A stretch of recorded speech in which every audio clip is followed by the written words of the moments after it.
Previously on Disco Elysium. After establishing another potential lead, our policeman also dealt with alleviating the worries of a cleaning lady.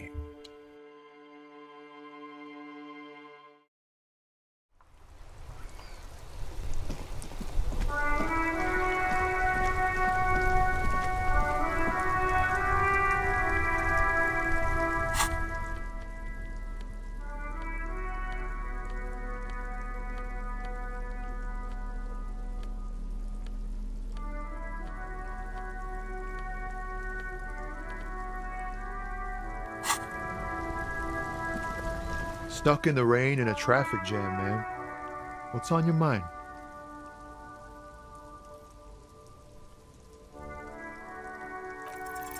Wait, there's something here, stored away in some dusty corner. It starts like... The Earth's temperature is always 0. It is ice in the veins. Its camera is an X-ray. Whoa. What else? It is a chalice held out to you in silent communion. Silent communion. That's good. Where gaspingly you partake of a shifting identity never your own. Dang. That's some great shit. You came up with that yourself. I think the words are mine, yes. Fucking A. Seems I got you all wrong. Cops aren't much known for their artistic sensibilities these days. It's good to meet a fellow poet. Someone with an appreciation for real text. The others here, so you don't really get it. It makes it all easier to bear if the words are pretty. I get you. When they really click, it makes the world seem manageable. Good to be on the same page. You found some common ground with this man. Even impressed him. The next time you look in the mirror, though, remember those words. That's all for now. Bye.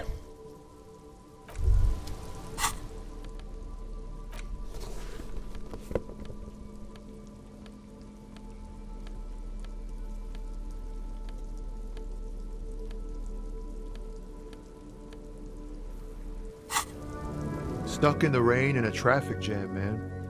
What's on your mind? In his eyes, an unfamiliar longing. Flecks of brown and gold. Familiar? How? It's hard to say. His gaze wanders southwest, down the street that goes beyond the horizon. The road continues for miles, flowing together with other roads, turning into causeways or bridges, ending suddenly in dead ends, or ramping up or down highways. It forms a crisscross pattern across the land. Where does it lead? Above the Jamrock Quarter, in the form of a raised motorway, and then the never-ending sprawl of Forburg, high above buildings, new and old, the air filled with the rumble of motor engines. Further? To the old south, to the farthest outskirts of Revachol, through the checkered fields of farmland, upstream to the river Esperance, past Montmartin, the border approaches. What's beyond the border? You cannot see. It's out of the city. Up ahead, the mist blocks all sight. A gale blows across your cheeks. It is cold. Before you stands a tall lorry driver with sad eyes. What's in the southwest? Excuse me? A flinch jolts his frame. The question has touched a nerve.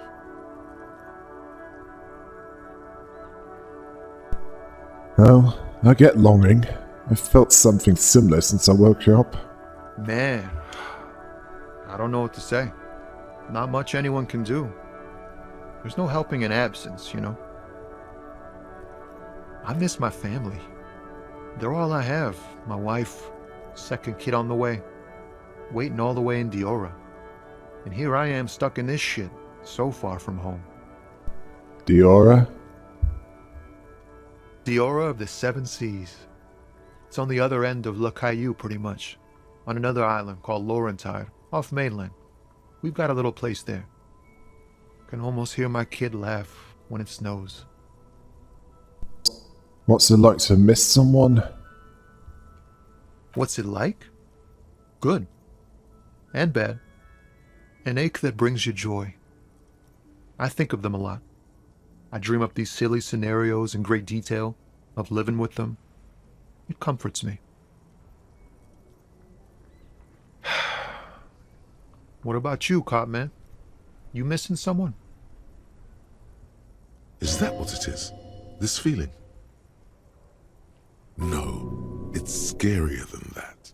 You're pursued by a hunter, smelling of apricots and sorrow, and the past. I miss someone, but I don't know who it is. I feel for you, my friend. It's bad enough to know who you miss. Missing like that doesn't feel like it has much of an upside. But, thanks for this. It's nice to talk to someone, and I know it wasn't easy to ask. I hope you find your way through your own troubles. That's all for now. Bye.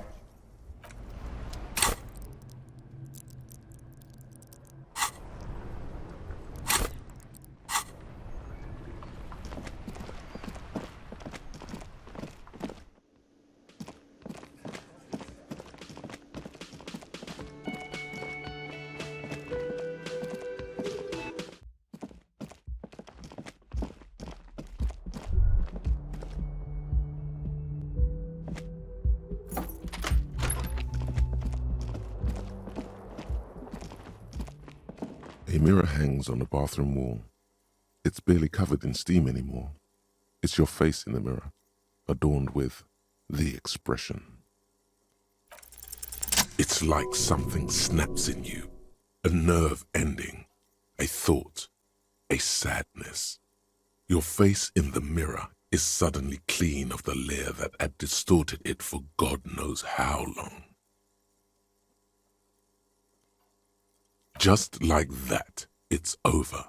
The running gag that your life had become. A sad old man looks back at you.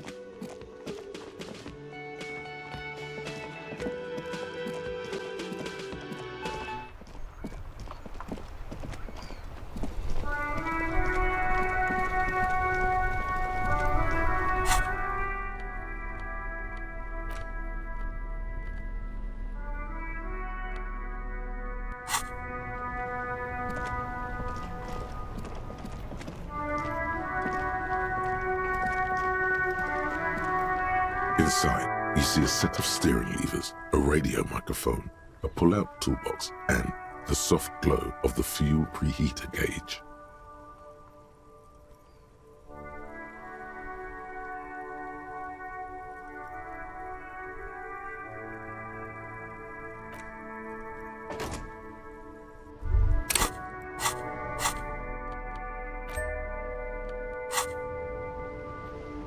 Inside, you see a set of steering levers, a radio microphone, a pull-out toolbox, and the soft glow of the fuel preheater gauge.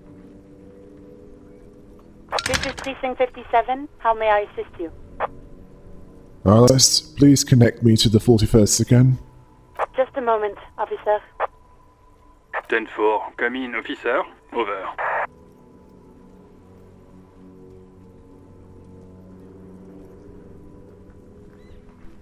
Turn.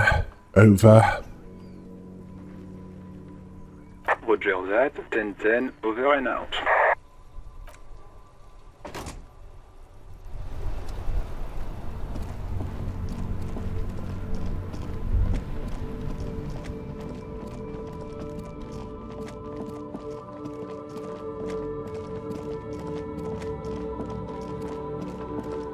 rusting control panel with loose wires dangling out from the hole where an indicator light used to be, and a mechanical lever sitting in the middle.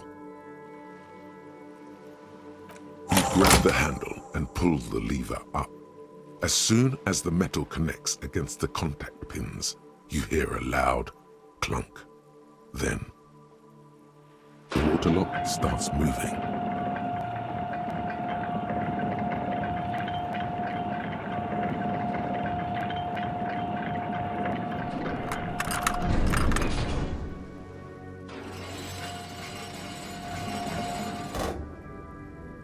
All right, we can go to the coast now. Expect rugged terrain and drunks. And if you wanted to forge that document for Evrard, now you can.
Banged-up motor carriage lies half-submerged in the icy water, slowly sinking into the Insulindian Ocean. Only the cabin top, rear wheels, and the engine remain visible. It must be cold and lonely down there, in the icy water. The seawater has already started to corrode the metalworks. Remember the tire tracks in Martinez? This is where they were leading. This is where the tracks on the plaza were leading to. It appears to be so. Let's investigate. I agree. We should definitely investigate. You get a sudden, sinking feeling. Stomach acid comes up as you look at the motor carriage in the deep, dark, cold water. What's the make of this, MC? Can I see a logo? The logo is too deep in the murky water. You can't make it out, but you do see a monkfish float by.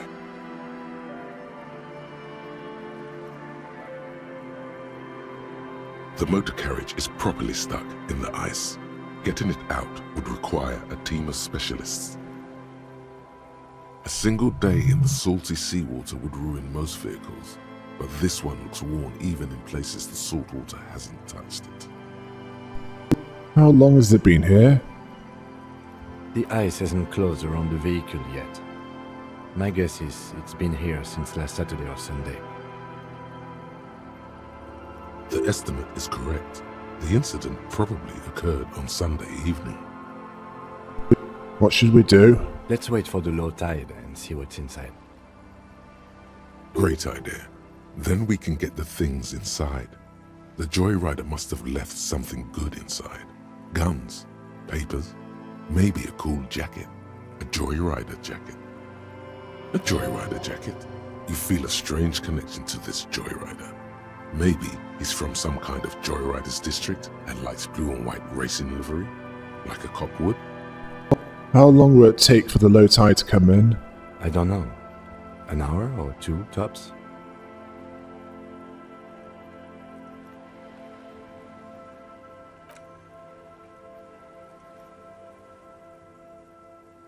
As you sit down in the old, rusty playground, the world around you becomes very silent. The hinges creak under your weight, dangerously so. Nothing but the sound of seagulls high above in the sky, echoing like distant laughter. Ice cracks around the blue motor carriage in the sea.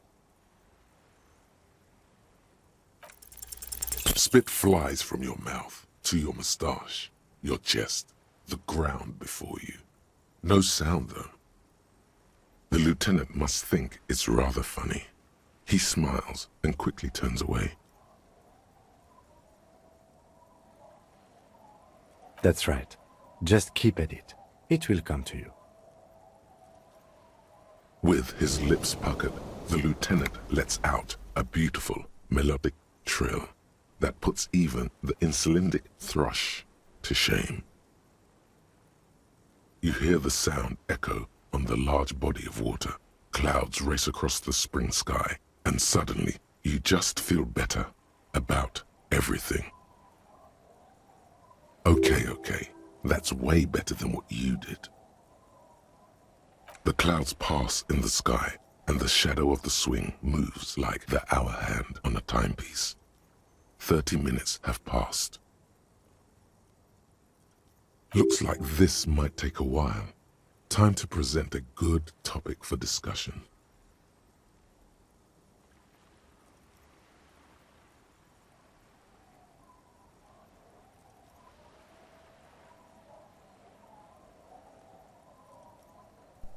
Would you rather sit on an anthill for an hour or stand in a river of leeches? Well, historically, leeches have been used to prevent and even cure many ailments. Okay, he's thinking. I can do this. Let's do this. Who'd want to sit on an anthill? There are no therapeutic benefits to... Well, napalm ants, for example, are used in some rites of passage rituals. Clouds on the horizon grow darker, and the shadow of the swing set keeps climbing. You hear the distant rumble of the city. 30 minutes pass.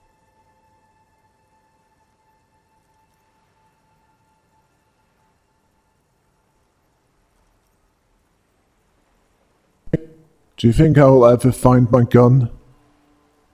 God, I hope so.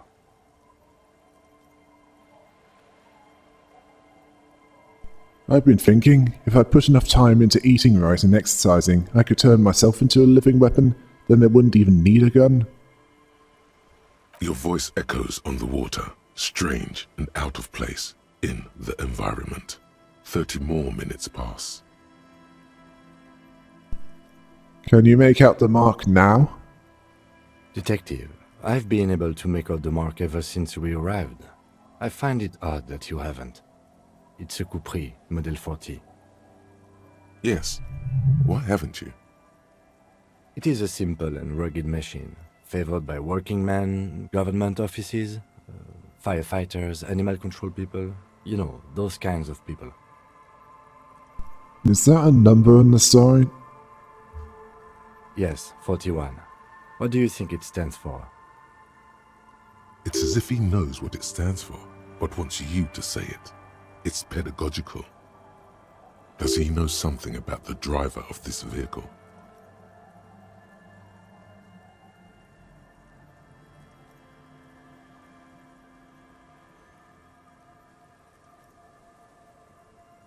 Oh god, no. I'm sorry, Harry. I'm so sorry. 41. Precinct 41. A massive pit opens up in your stomach, and the most terrible feeling comes over you. No. Just nope. Say no to this, Harry. Oh my god, it's mine! I drove my car into the sea! I'm afraid so, yes. It looks like you started in front of the whirling, jumped over the canal, and then drove your vehicle in the sea right here.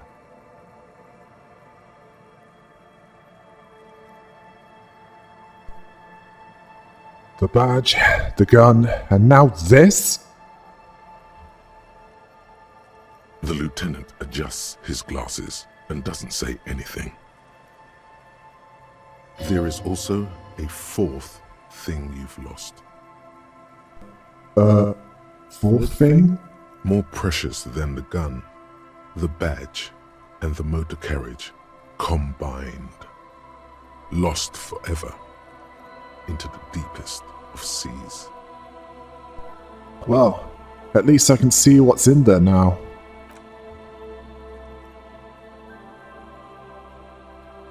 Yes, let's go take a look.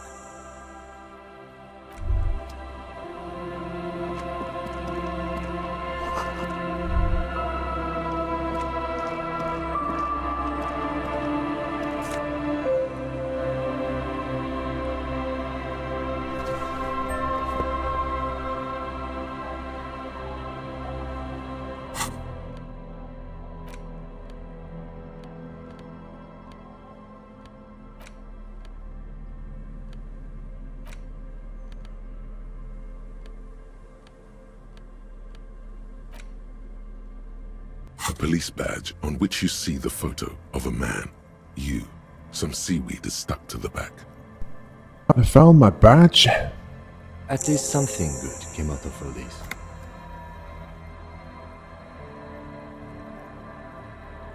Encased between two durable plastic sheets is a bluish card with lines of information and a watermark in the shape of the street grid of Revachol West. You see a photo, a name, a rank, a document number, the date of issue, and, in the lower right corner, your precinct. The man keeps winking at you with his green-grey eyes. The photo is old, no doubt about that. But the badge is new. You used an old photo for a new badge. How old? 8, maybe 10 years. The guy in the picture is rather good looking. He's got a nice haircut and is distinctly lacking in massive sideburns. And it's winking. Why? What do you think? His face is already contorted by the expression, although it looks less grotesque on him than it did on you. It looks like you had quite the charming face way back then. Your hair is brown and slightly curly. Your eyes seem more clear somehow. The lack of alcohol swelling is a bonus, though there's a pinch of that in your cheeks already. Don't be fooled. The bad times have already begun. The badge in your hand shines as you rotate it, catching light. You see lines of information on it, and a shining watermark. Name, Harrier Dubois. Harrier, that's long for Harry. So you are Harry. Evrard was half right. Probably not a lot of people know your full name. Whoever told him you're Harry Dubois didn't. Harrier Dubois it is then. Pleased to make your acquaintance, Harrier Dubois. He's not going to call you Harrier. He'll keep calling you officer when he's angry with you, and detective when he's not. The badge in your hands shines as you rotate it, catching light. You see lines of information. Rank LTN-2JFR.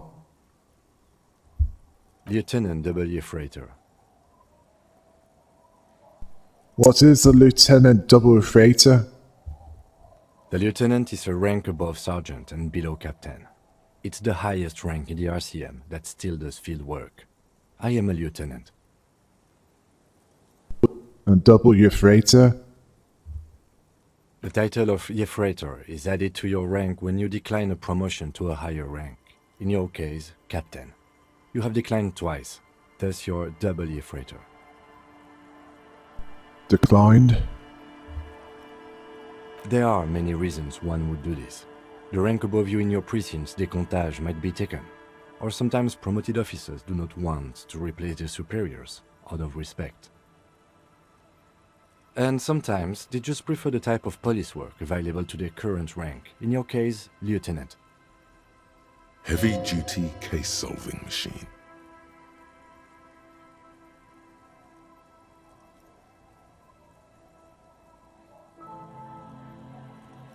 Such a small yet precious thing. Expensive paper caught between thick plastic, like a fly in amber. It reads, Serial RAV 12-62-05-JAM41. That's just the serial number. Revachol, Jamrock, Precinct 41, with some numbers thrown in there for good measure. the numbers are not there for good measure. They have an administrative purpose, one that's unfortunately been erased from your memory. Date of issue 7th of November 50. 4 months ago. I'm guessing that's when you were promoted to the rank of Lieutenant W. Freighter. A new badge usually comes with a new rank. You seem to have been doing well then. You're pretty sure you weren't doing well, but better? Probably yes. A lot can happen in 4 months, especially in winter. The winters are never easy on you, of that you are sure. Precinct 41. Yes, it's the designation of your precinct. 41. Like mine says 57. The 57th is mostly industrial harbor. A lot of asphalt. The 41st is... What? It's a tough station to work in. You have all of Jamrock to cover. That district should have 3 precincts, but money is what it is. It's no wonder you are like you are, he thinks. But then again, it's a legendary district, and a hell of a station too. It must be an honor and a curse to work with people like Price, McCoy, Berdiaeva. Roberts, Feuerbach, Dimitri. Suddenly, names from your decomptage flash in your forebrain. And you? Is it an honor to work with you? Don't ask him, ask yourself. The badge in your hand shines as you rotate it, catching light. You see lines of information on it, and a shining watermark.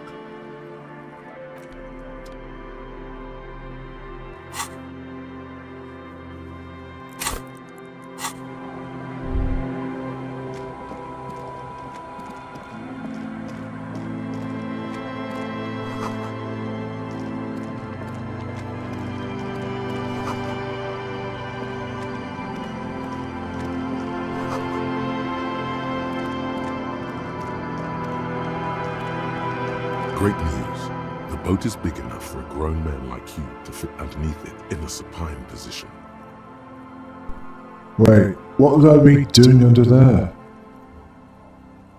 Sleeping. Was it not decided that you're a hobo cop? More hobo than cop? Or was that fine irony that your visual cortex somehow misunderstood? Oh no, he's pretty much a bum now.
Rust peels off the bent iron posts of the swing. The wind whistles through the skeleton of the small house behind you. There's desolation everywhere. What happened here? In this yard? He's assessing the situation. How long ago was it abandoned? Someone thought they could have a summer house in a bloc obscur, for cheap. It didn't work out. They abandoned it about a decade ago. Wait, what's a bloc obscur? A black bloc, a part of the city left unrenovated after the war, or one that has fallen to gang violence, or has become inhospitable in some other way. On aerial photos, block obscures look like dark squares, hence their name. So this part of the coast is a bloc obscur. Practically, it's not an official term in any way, but look around. No sewage, broken power lines, crime, drunks. Life is tough in the blocks. It's no place to build a summer house. At least there's some old music behind. Yes, and you picked it up because you're a post-apocalyptic scavenger who collects trash and magnesium blisters. It's not meant as nagging, just an observation. We should move. I don't think our suspect is in this particular yard. No place to hide. And besides, it's too close to Martinez.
The noxious odor emanating from the drunken man is strong and familiar.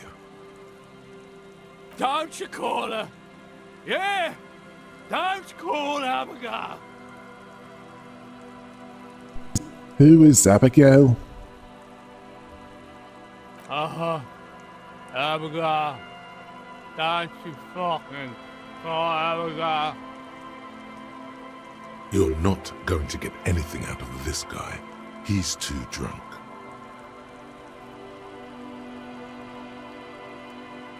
Don't call Abigail.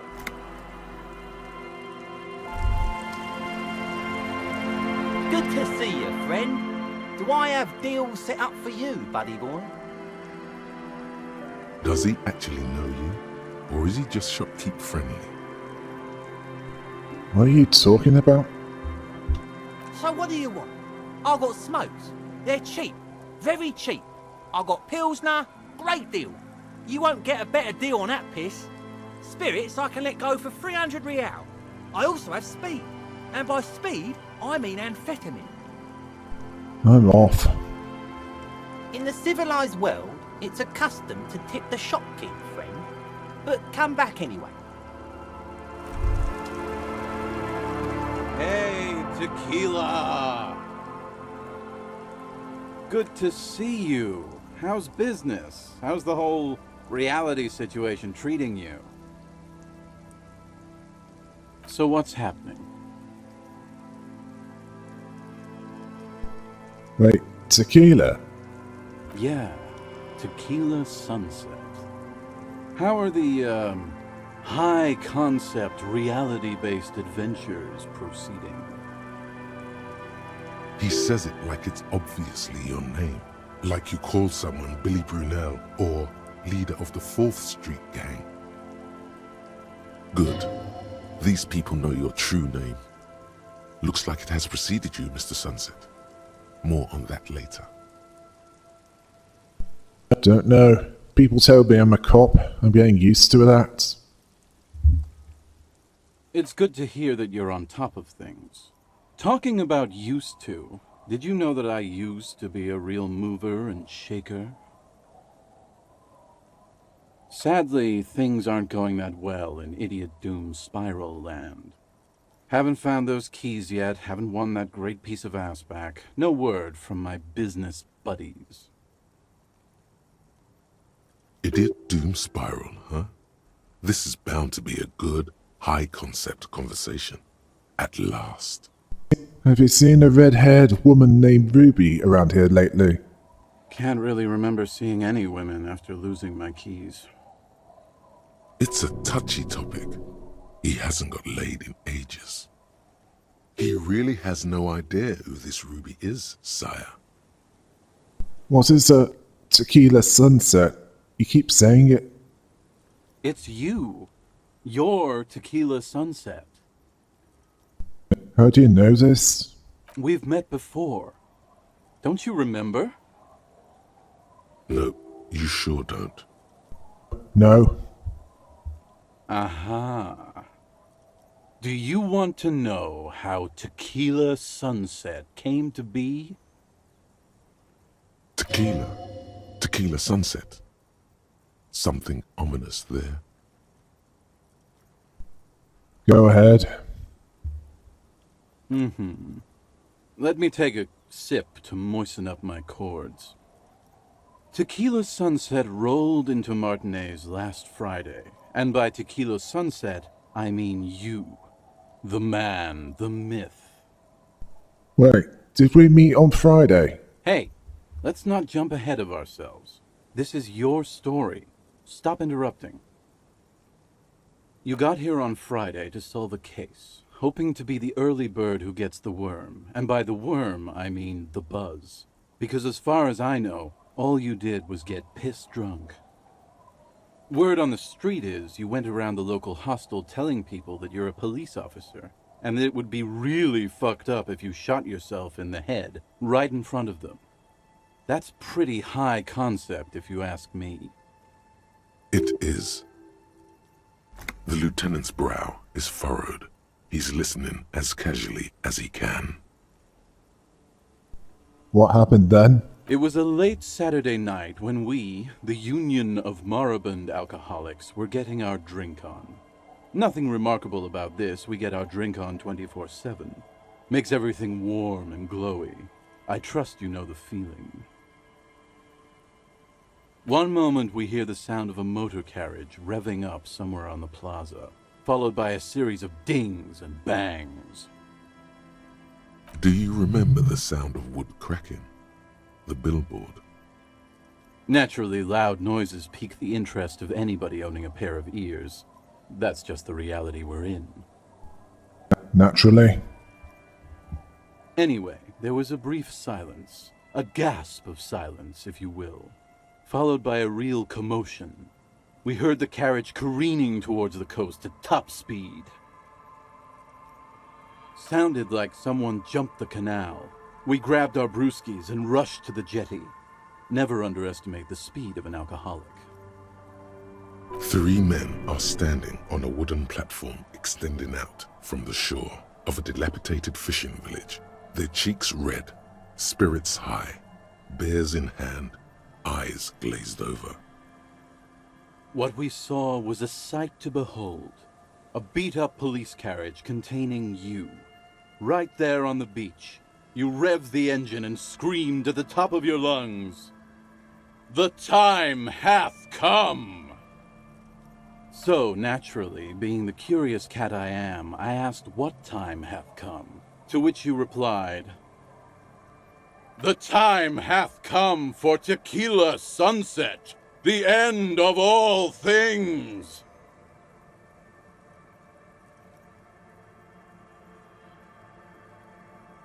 After which, your reality contracted. You jammed the pedal, plowed right off the jetty, and through the ice. We ran towards the ice, whilst you crawled your way out, miraculously unhurt, covered in seaweed and shit, like some kind of sea monster. When we finally got there, you were sitting on the beach crying. You said that your badge and uniform were in the car. It was too late to get in there, though. The carriage had sunk too deep. In this way, you and your motor carriage have a lot in common. Recognizing a brother in need, we offered our condolences and invited you to party with us, which you naturally agreed to. We asked about the whole tequila sunset thing, and you told us it was your name now and insisted that we all call you that from then on. Wait, so is Tequila Sunset an event or a name? I'm not sure. I think you were the event. Tequila sunset. You know, as opposed to a tequila sunrise, which is long gone. My real name is Harry. No, that's just what your mother called you. Your real name is Tequila Sunset. Just embrace it, brother. How long did we party for? Hours. It was an all-night drink-a-thon. Then, at some point, I think it was Sunday morning, you got belligerent and wanted to talk about Revacholian women. How they're beautiful and also whores and so on. How one of them fucked you real bad. After a short while, you crossed the event horizon, looked sullen, got up, and left without saying anything. Wow, that's quite a story. Yeah, I bet Tequila's a fucking legend around the precinct. You must be proud to work with him. If you only knew.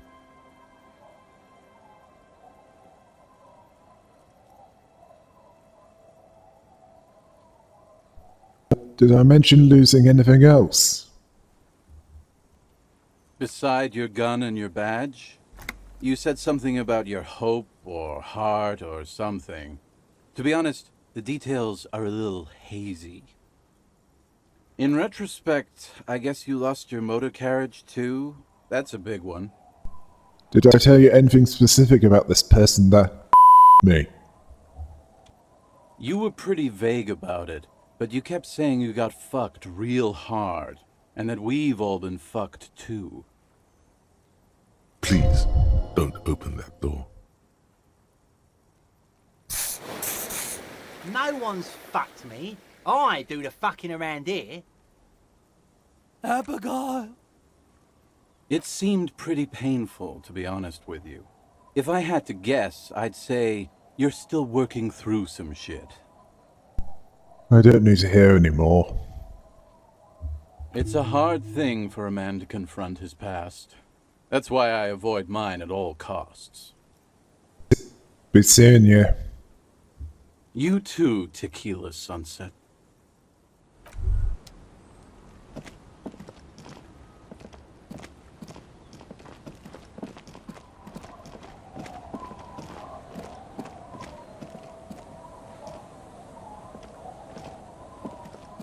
A drop in temperature, an easy flow of air, an empty street. Before you, a thoroughfare unjammed with lorries. No more drivers smoking on hitch steps. Just silence. What does the smoke smell like? Chemically sweetened. Across the road, a forgotten bus stop. Corrosion has opened a hole in its roof. An elm tree watches over the building. Its branches are dripping with rain and snow. The road is smooth and motley, craters filled with a black asphalt. The asphalt, first laid, is grey already. A row of tenements are under construction in the distance. Who are the people who live across the road? A tub warm with water, white with soap. A man bathes while radio waves transmit the lottery numbers. 4, 18, 21, 4, 1. A modern washing machine rattles a drawer full of silverware. What about the bus stop? Number 312D. Young girls used to come here, huddled up, hoping for more warmth than their thin coats give them. The bus took them to school. It has not run for 8 years. There were not enough girls to sustain its cost. What about the road?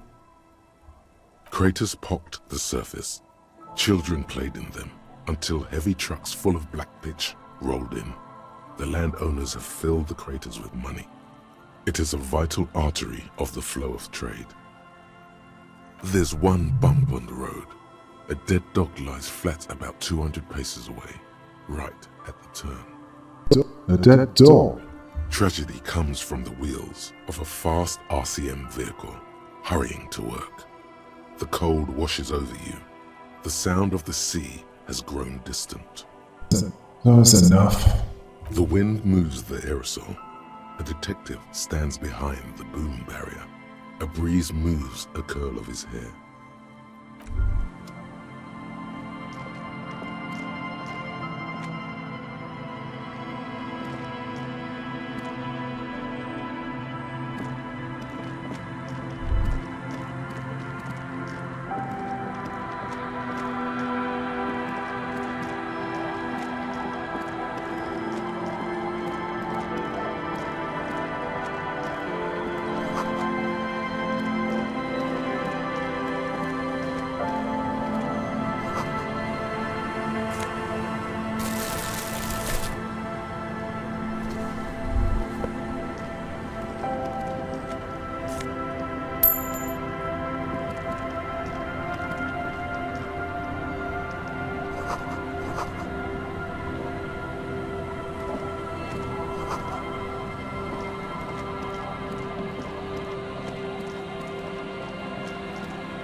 You're not sure about the melody, but it might be South Samaran, possibly Sigayan, also known as the apricot sujunti.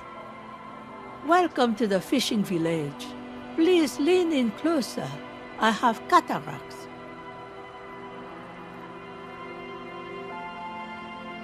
Oh, welcome, police officer. We don't cause any trouble around here. And we don't want any trouble either.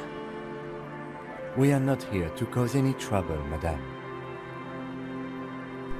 Well, he said, we're cops. We don't cause trouble. We take care of trouble. Oh, of course. Last time we saw you around here was 12 years ago. You also came to take care of trouble then. Wish you did. But still, in Martinez, you're considered an ill omen. What kind of an ill omen are we talking about? Oh, the usual. Dark tidings. Black hound. That's you, all right. A black hound licking your own heels. If I'm considered an ill omen, why hasn't anyone told me that? Maybe they are afraid. Why? Because you're an ill omen. But you're still welcome here. As long as men with guns aren't chasing you. And maybe even then. Because that's the kind of fishing village we've built. I'm sorry there's not a lot of room to park the motor carriage. And not a lot of houses. Or a lot of people. My kids are long gone. Searching for treasure. So are others. Ah, look at me ramble on. What brings you to us? Have you seen a red-haired woman named Ruby around the coast? Nay, I haven't seen anyone lately. Okay, but do you know who I'm talking about? This is my little cinder block town. I know what goes on around here. She's being evasive. She knows something. There was a murder in Martinez. She might be a suspect. We would appreciate your help. Would you now? I know how this world works. And it doesn't work when people tell on each other. This isn't about the Union, you know. You don't have to worry about retaliation. Ah, I should have known. This is yet another Union mess. I'm not afraid of them, you know. We are not in the habit of being afraid around here. I see. You know something, but you decided not to tell us. There's not much to tell. People come and go. Now, was there something else? I see, ma'am. I hope you don't mind if we look around anyway. Ruby was here. You know it. You need to look into these shacks, especially hers. Where could someone stay around here? Stay? Most people here are trying to leave. That said, if lodgings is what you're looking for, I've got a free room in the shack. How much is it? I won't charge you for it. Take it as a gesture of goodwill from the village to the RCM. I'm not sure it's appropriate for the RCM to accept free accommodations. Oh, don't. It's your choice. No skin off my teeth.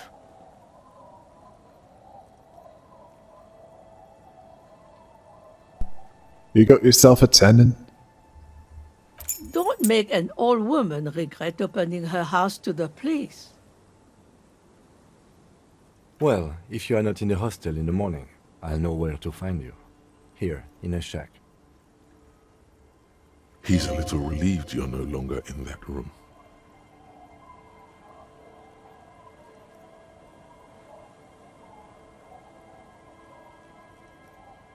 What is in this fishing village? Just us. It's barely a village anymore. We almost don't exist.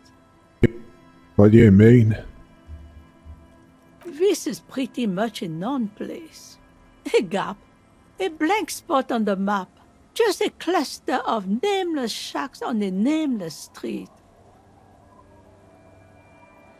The place is so pornographically poor, it's not even funny. Who else lives in this village?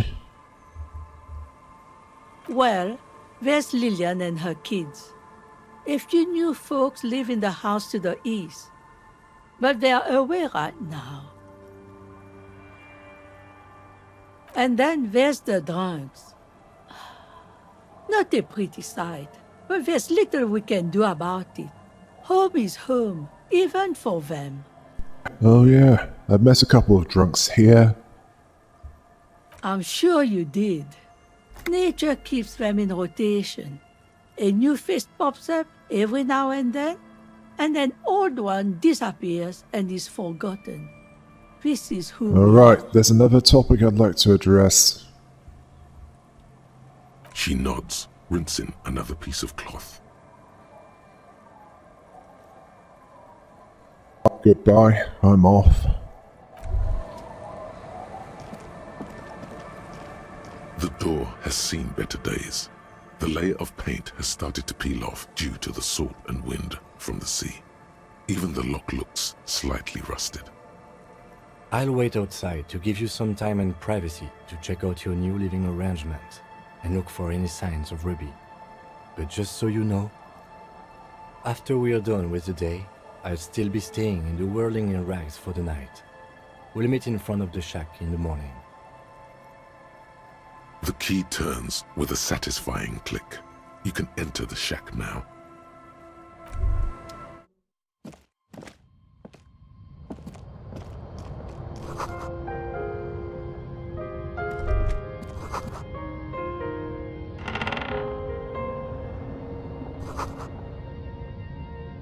A brisk coastal wind still howls against the window of the shack.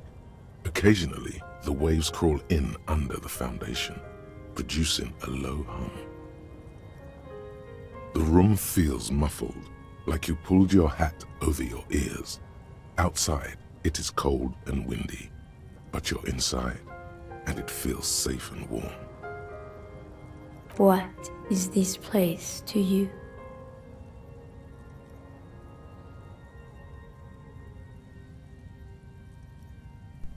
My forward base for the coastal part of the operation.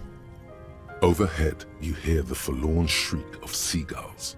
Far below the birds, a wooden boardwalk filled with abandoned stands, tables and benches, echoes from a long-lost time. A middle-aged man stands in a rundown shack on the edge of a fishing village, listening to the heater hum on the wall. Thank you, Strange Sensation, for a fair assessment of the current situation. Outside, the howl of the wind has picked up. The waves crash against the stilts again. It's as if you think the thought, but in someone else's voice. Look under the floorboards.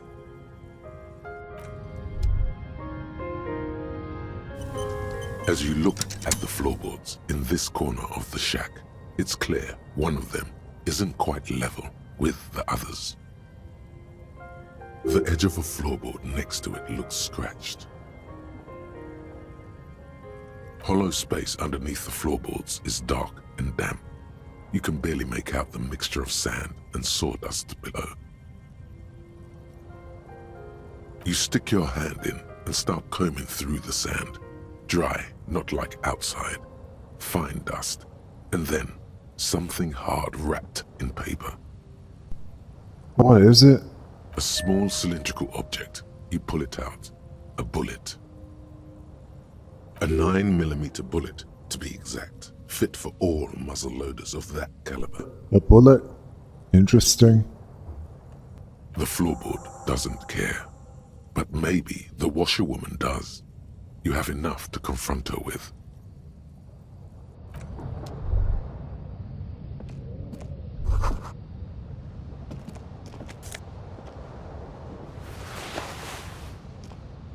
An old mirror hangs on the wall. You see the reflection of your face in it, such as it is, without the expression. It's just hairy.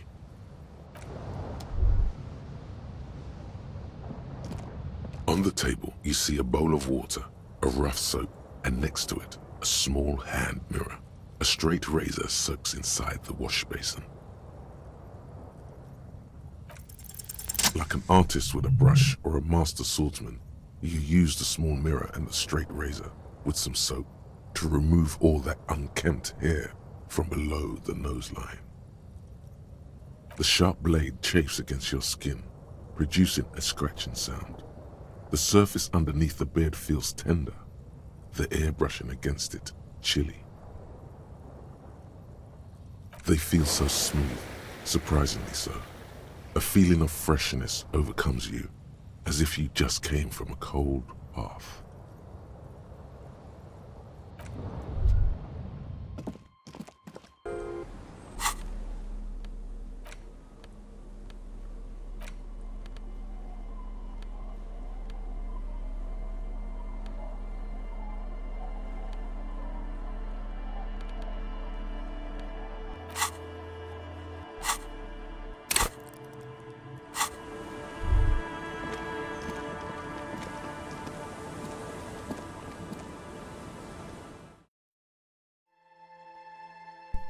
Well, that should save some real. But what about the trail that leads to Ruby? Well, until next time. Hail the rabbit!